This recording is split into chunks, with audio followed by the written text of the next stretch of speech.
श्री साईनाथ गुरु चरण कमल लावा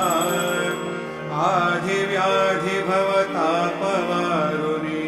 तारा जड जीवा गेली तुम्हा सोडून या भव